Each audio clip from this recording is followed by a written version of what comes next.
Hello, அஸ்ஸலாமு அலைக்கும். குவைத்லேருந்து Umar Farooq. இந்த குர்ஆன் தமிழில் நம்ம கேட்குறோம், அந்த டிவியில் இந்த ஃபேஸ்புக்கிலலாம் வருது. எப்படின்னா குர்ஆன் தமிழில் சொல்லும் போது அந்த என்ன சொல்கிறாங்களோ அந்த பொருளை போட்டுறாங்க. அந்த வீடியோ மாதிரி வருது, புரியுதா இல்லைங்களா? அந்த பொருளை போடுறாங்க. இல்லாட்டி சும்மாவே குர்ஆன் அரபில் ஓதும் போதும் இயற்கை காட்சி, செயற்கை காட்சி அப்படியே வீடியோ மாதிரி வேற ஏதாவது போட்டு ஏண்டா குர்ஆனை கேட்பாங்க, அந்த இயற்கை காட்சியை பார்த்து கேட்பாங்க அப்படிங்கிற ஒரு ஆர்வத்தில் நிறைய வருது அந்த மாதிரி, புரியுதா இல்லைங்களா? தமிழ்ல உலகம் அழிகிறத பத்தி பேசும்போது கொள்ளும் போது அதை இங்கேயோ சினிமாவில் உள்ள அந்த இடிக்கிறது, இடிஞ்சு உழுகிறது, உலகம் அழிகிற மாதிரி, நெருப்பு எறிகிற மாதிரி, இந்த மாதிரி உள்ள இதெல்லாம் போட்டு அந்த ஆயத்துங்களை போடுறாங்க. இதை நம்ம கேட்கிற பார்த்து தான் கேட்கிற வண்டி இருக்கு. அதை பரப்பலாமா, கேட்கலாமா? ஏண்டா இஸ்லாத்துல சொல்றீர்கள், நல்லா சொல்றான்ல, எப்படின்டா என்னுடைய இதுல ஏதோ ஒண்ணு அதிகமாவோ குறைக்கிறானோ அவன் மூலம் ஒரு அநியாயக்காரன் இல்லை அப்படிங்கிற மாதிரி ஒரு ஆயத்து இருக்கு. இதுக்கு இந்த மாதிரி நம்ம செய்யலாமா, பரப்பலாமான்னு கொஞ்சம் தெரியப்படுத்துங்களேன். அஸ்ஸலாமு அலைக்கும் வரஹ்மத்துல்லாஹி வபரகாத்துஹு. ஜஸாக்கல்லாஹு கைரன். இது ஒரு முக்கியமான கேள்வி. இது ஒரு நுணுக்கமான கேள்வியும் கூட. அதாவது குர்ஆன் அனிமேஷன் என்று சொன்னால், குர்ஆனில் உள்ள உதாரணமாக இயற்கையில் விவசாயத்தை பற்றி ஒரு வசனம் வருது. அப்படி வரும் பொழுது அந்த விவசாய விளைநிலங்கள், பயிர்கள், காய்கறிகள், பழங்கள்லாம் அப்படி பேக்ரவுண்டில் வச்சு அந்த வசனத்தை போட்டு விட்டோம்னு சொன்னால் அதுக்கு மேட்சாக இருக்கும் என்பதற்காக வேண்டி இப்படி ஒரு விஷயத்தை தயாரிக்கிறாங்க. அது மாதிரி கால்நடைகளை பற்றி வசனங்கள் வரும். அந்த கால்நடைகளை பற்றி வரும் பொழுது அந்த கால்நடைகளுடைய படங்களெல்லாம் போட்டு அவற்றை குறித்த விஷயங்கள்லாம் என்ன இருக்குதோ அதுகளை பேக்ரவுண்டில் இமேஜாக போட்டு, ஏன்னா அது ஆடியோ தானே குர்ஆன்ங்கிறது, ஆடியோவாக இருக்கிறதுனால அந்த வீடியோ ஃபார்மெட்டில் இருந்தால் தான் முகநூல்லாம் போடவும் முடியும். ஆடியோ போடுறதுக்கு அந்த ஆப்ஷன் அவங்க வைக்கலை. அதற்காக அந்த வீடியோ ஃபார்மெட்டில் ஆக்கிறதுக்காக வேண்டி என்ன செய்கிறாங்கன்னா, இப்படி இயற்கை காட்சிகளை போட்டு அப்படி சில பேர் செய்கிறாங்க. இது ஒரு வகை. இதில் இந்த அனிமேஷன் பண்ணுவதில் 2 வகை இருக்கிறது.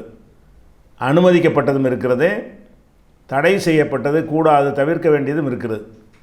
எது அனுமதிக்கப்பட்டது என்றால், எது உங்களுக்கு திட்டவட்டமாக தெரிகிறதோ அந்த மாதிரி விஷயங்களுக்கு அதை அனிமேஷன். மழை பெய்வது என்பது உங்களுக்கு தெரிகிறது, மழையை பற்றி அல்லாஹ் சொல்கிறான்.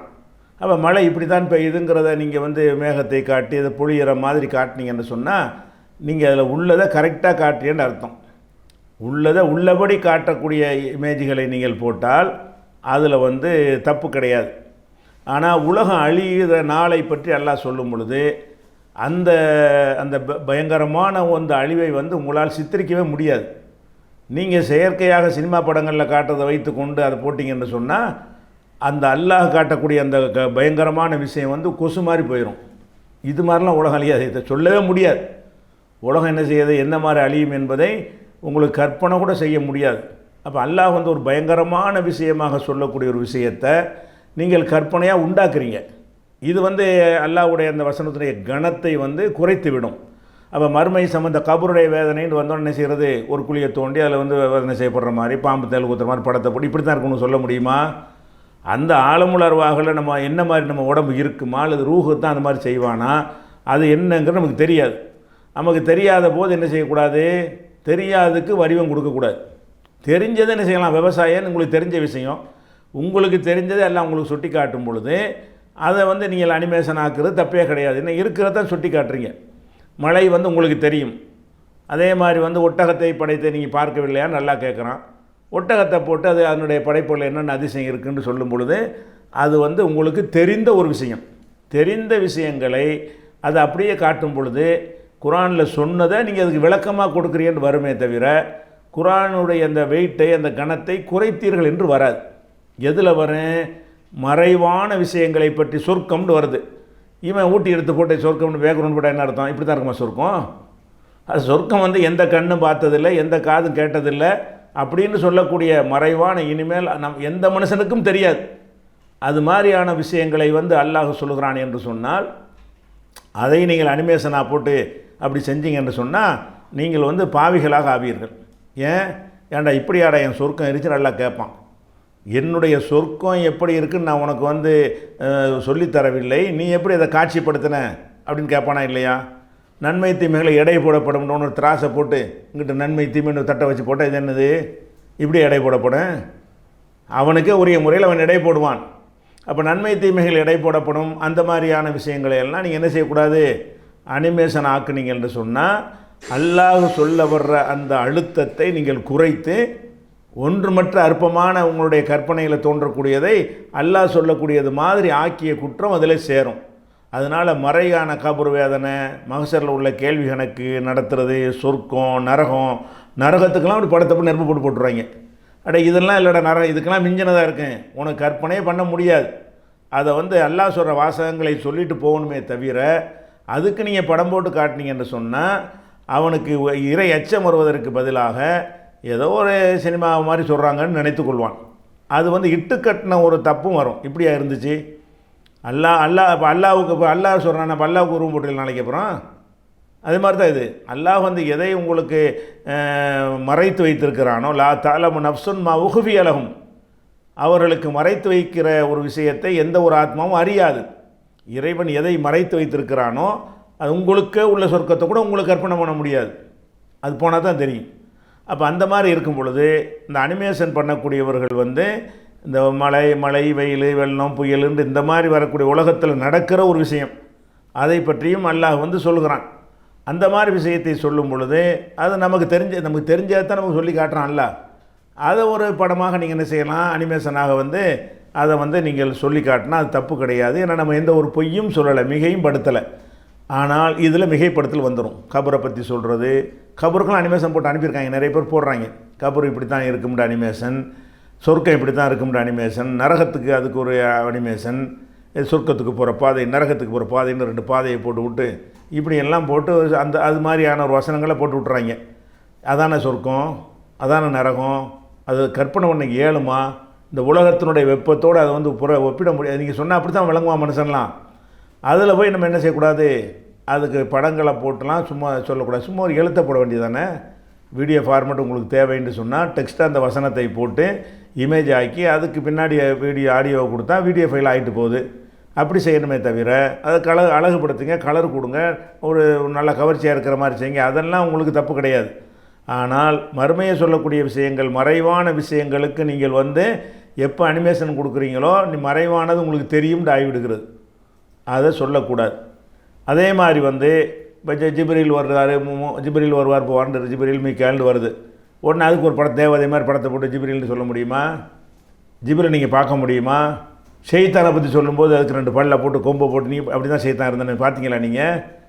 நமக்கு அதில் மறைவான விஷயங்களுக்கு ஷைத்தான் வந்தோன்னு என்ன செய்கிறது, 2 கோரை பல்ல கொடுக்குறது, 2 கொம்பை போடுறது. எப்படி இந்த ராட்சசர்கள் வேறு மதங்களில் இருக்கும் இல்லையா, அந்த மாதிரி விஷயங்களை போட்டு செஞ்சீங்கன்னு சொன்னால் நீங்கள் இட்டு கட்டுறீங்களா இல்லை? ஷைத்தான் இப்படி தான் இருப்பானா, இப்படி தான் இருப்பான்னு உங்களுக்கு சொல்லித்தந்தது யார்? மலக்கு வானவர்கள் இப்படி தான் இருந்திருந்தாங்கன்னு சொல்லித்தரது. அப்படிலாம் படம் போடுறாங்க. அது ஷைத்தானுக்கு படம், மலக்குமார்களுக்கு படம், இந்த மாதிரி ஹூர்லின்கள்னோன்னு அதுக்கு நல்ல தேவதைகள்னு வெள்ளை உடையெல்லாம் உடுத்தி அழகாக பெண்கள் டான்ஸ் ஆடுற மாதிரி படம். இதெல்லாம் நீங்கள் இஸ்லாத்தோட விளையாடுறீங்களா அல்லது என்ன, நீங்கள் இஸ்லாத்தை செய்தியை கரெக்டாக சொல்கிறீங்களா? இதிலெல்லாம் பண்ணக்கூடாது. அதாவது மறைவான டக்குன்னு அந்த தொழில் அந்த மாதிரி வேலையை செய்யக்கூடியவர்கள் எதை கவனிக்கணும், இது மறைவான விஷயம், இதை படமாக ஆக்க முடியாது. ஏன்னா நமக்கு தெரியாது என்ன மாதிரி இருக்கும்னே தெரியாது. எது தெரிகிற விஷயத்தையும் அது அதிகமாக அதை தெரிஞ்ச விஷயங்களை தான் நல்லா அதிகமாக சொல்லி காட்டலாம். அந்த மாதிரி விஷயத்தை சொல்லும் பொழுது அதில் நம்ம ஒரு இயற்கை அனிமேஷன் போட்டுக்கலாம். அதுபோக இந்த வரலாறுகளை சொல்லும் பொழுது அதில் நீங்கள் அனிமேஷன் பண்ண முடியாது. ஏன்னு கேட்டால் மூசா நபின்னா ஒரு நடந்து போன ஒரு சம்பவம், அவரை நீங்கள் ஒரு கோமணம் கட்டிக்கிட்டு ஒரு கைத்தறியை வச்சுட்டு ஒருத்தர் நிற்கிற மாதிரி பெரிய தாடி வச்சு நிற்கிற மாதிரி போட்டு விட்றாங்க, இதான் மூசான்னு சொல்லி. அதை நம்மளுக்கு பரப்புகிறாங்க. அவர் தான் மூசாவா? அப்படி தான் இருப்பாரா? அவர் என்ன மாதிரி இருப்பார் உங்களுக்கு தெரிய மாட்டேன். மூசா நபி என்ன மாதிரி இருப்பான் என்பது உங்களுக்கு மறைவான விஷயமா இல்லை உங்களுக்கு நான் கிளாஸ்மேட்? அவர் உங்களுக்கு மறைவான விஷயம். அவர் எப்படி இருப்பார்னு தெரியாமல் இருக்கும் பொழுது நல்லடியார்களையெல்லாம் என்ன செய்கிறீங்க, ரசூல்லா வரலாறுன்னு எடுக்கிறீங்க, அதுலேயும் ஹம்சான் ரசூல்லாவை மட்டும் படம் காட்ட மாட்டேங்கிறான். அதெல்லாம் மறைவாக நீங்கள் வேணால் ஒரு தோற்றத்தை போட்டு நீங்கள் சொல்கிற மாதிரி தான் பிலால் இருந்தாரா, நீங்கள் காட்டின மாதிரி தான் ஹம்சா இருப்பாரா? இதெல்லாம் என்ன ஆகும்னு கேட்டால் அந்த நன்மக்கள் மேலே நமக்கு இருக்கிற மதிப்பு சரிஞ்சு போய்விடும், குறைந்து போய்விடும். இப்படி தான் இருப்பாராண்டு. அவங்களுடைய தியாகங்களையும் அவங்களுடைய அர்ப்பணிப்பை, கொள்கை பிடிப்பு அதுகளைத்தான் மனசில் இருத்தணுமே தவிர அவங்களுடைய வடிவத்தையும் தோற்றத்தையும் இருத்த வேண்டிய அவசியம் கிடையாது. அதெல்லாம் அவசியம் இருக்கும் என்று சொன்னால் அல்லாஹ்வுடைய தூதர் உருவப்படம் வரைகிறதுக்கு அனுமதிச்சுட்டு போயிருப்பாங்க. அப்போ எல்லாருக்கும் ஒரு ஃபோட்டோ நம்ம கையில் கிடச்சிருக்கும். உருவப்படங்களே தடுத்தது எதை காட்டுது? இல்லாத போட்டு கற்பனை பண்ணாதே என்பது தான் காட்டுகிறது. அதனால் இந்த அனிமேஷன் என்பதில் இந்த மாதிரியான அதாவது கடந்து போன வரலாறுகளை அந்த வரலாறுகளை அல்லாஹ் சொல்லிட்டான்னு சொன்ன நீங்கள் எந்த வரலாறுக்கு அனிமேஷன் போட்டு போங்க அல்லாஹ் சொல்லிட்டாங்கும் போது ஃபிரௌனை கூட நீங்கள் இப்படி போடுவீங்க. ஃபிரௌன் அப்படி தான் இருந்தால் உங்களுக்கு எப்படி தெரியும்? கடல் பிளந்ததுக்குன்னு ஒரு கடல் இப்படி தான் பிளஞ்ச உனக்கு தெரியுமா? அது 10 கமாண்ட்மெண்ட்ஸ்ன்னு ஒரு படம் எடுத்தாங்க. மூசா நபி அந்த கடலை பிளந்து தப்பிச்சு போகிறதையும் ஃபிரௌன் விரட்டி வர்றதையும் போடுறாங்க படமாக. இதே படமாக ஏன் போடுற? நீ காட்டுற மாதிரி தான் அந்த கடலை எல்லாம் பிளந்தானா? என்ன மாதிரி பிளந்தான்? என்ன உள்ளே இருந்துச்சு? உண்மை தெரியலை நமக்கு. இறைவன் தன்னுடைய ஆற்றலை கொண்டு அவன் செஞ்சான், அவ்வளோதான். அதோடு நிறுத்திக்கணுமே தவிர அதை ஒரு படம் பாடி இப்படி தானான்னு புஷன் ஆக்கி விட்றக்கூடாது. அப்படி தான் நிறைய செய்கிறாங்க. அது இல்லாமல் என்ன செய்யுங்க, வரலாறுகளை சொல்லக்கூடிய வேறு வரலாறுக்கு நீங்கள் போட்டுக்கிறங்க. குரானில் சொல்லாமல் நீங்களாக சொல்லக்கூடிய வரலாறு, மனித வரலாறுகள் இருக்குமே, அலெக்சாண்டரை பற்றின்னு என்னத்தையாவது போடுங்க. அதெல்லாம் பிரச்சனை கிடையாது. அலெக்சாண்டர் ஒரு மன்னர் இருந்தார், அப்படி போனார் இப்படி போனார். ஹிட்லரை பற்றி என்ன போடுங்க. அது நமக்கு மார்க்கத்துக்கு எந்த சம்மந்தமும் கிடையாது. அல்லாஹ் எடுத்து காட்டுற விஷயங்களை சொல்லும் பொழுது அதில் உங்களுக்கு நிதர்சனமாக உங்களுக்கு தெரிந்த விஷயங்களுக்கு நீங்கள் அனிமேஷன் போட்டுக்கொள்ளலாம். நீங்கள் எதையும் இட்டு கட்டி விடவில்லை. உங்களுக்கு தெரியாத கடந்த கால வரலாறுகளை அல்லாஹ் சொல்வானேயானால், இப்போ ஐயூப் நபி நோய் வாய்ப்பட்டிருந்தார்கள், வந்தோடனே ஒருத்தர் போட்டு பிச்சைக்கார மாதிரி ஆக்கி கொப்பளமாக ஆக்கி இப்படி குஷ்டரோகி மாதிரி படம் போட்டால் இது என்னது? இது உங்களுக்கு அப்படி தான் இருந்தார் அவர். எந்த மாதிரி இருந்தால் உங்களுக்கு தெரியுமா? அப்போ அந்த மாதிரியெல்லாம் போடக்கூடிய நிலைமை உண்டாயிரும். அந்த மாதிரி இல்லாமல் என்ன செய்யணும், அனிமேஷன் என்பதில் நுணுக்கமாக நீங்கள் பிரிச்சுக்கணும். மறைவானதுன்னு வந்துட்டால் சொல்லி செய்யக்கூடாது. கடந்த காலம் மறைவானது தானே, எதிர்காலம் கூட மறைவானது தானே, நிகழ்காலம் மட்டும்தானே உங்களுக்கு மறைவானது இல்லை. அந்த விஷயங்களை நீங்கள் பேச்சா சொல்கிறதுக்கு பதிலாக படமாக போட்டு என்ன செய்யலாம், நீங்கள் சொல்லி காட்டலாம். வீடியோ மாதிரி போடலாம். பூக்கள் எப்படி பூக்கிறது, மலர்கிறது, காய்கிறது, இந்த மாதிரியான விஷயங்கள் எல்லாம் உங்களுக்கு மறைவான விஷயங்கள் கிடையாது, தெரிந்த விஷயங்கள். அல்லாஹ்வுடைய விஷயங்கள்லையும் எதிர்காலம் சென்ற காலத்தை பற்றி பேசும் பொழுது அது மார்க்கம் சம்மந்தப்பட்டதாக இருந்தால், மார்க்க சம்மந்தம் இல்லாத எவனுடைய வரலாறையும் நீங்கள் போட்டிங்கன்னு சொன்னால் என்ன வேண்டாலும் போய் என்ன வேண்டாலும் செஞ்சுட்டு போங்க. விளங்குதா? கலிங்கத்து பரணி, கலிங்க போர் நடந்ததுன்னு சொல்கிறீங்க. அதுக்கு வீரர்களுக்கு எந்த வடிவம் வேண்டாலும் கொடுங்க, வச்சுக்கிற ஆயுதத்துக்கு என்ன வேண்டாலும் கொடுத்துட்டு போங்க. பத்ர் போருக்கு நீங்கள் வடிவம் கொடுக்க முடியுமா? அப்போ அப்படி சிந்திக்கணும். அதனால் இந்த அனிமேஷன் என்பதை இரண்டாக பிரித்து கொள்ள வேண்டும். ஒரு அனிமேஷன் செஞ்சால் குற்றம் வராது, இன்னொரு வகையான அனிமேஷன் செஞ்சால் அது குற்றத்தில் வந்துடும்.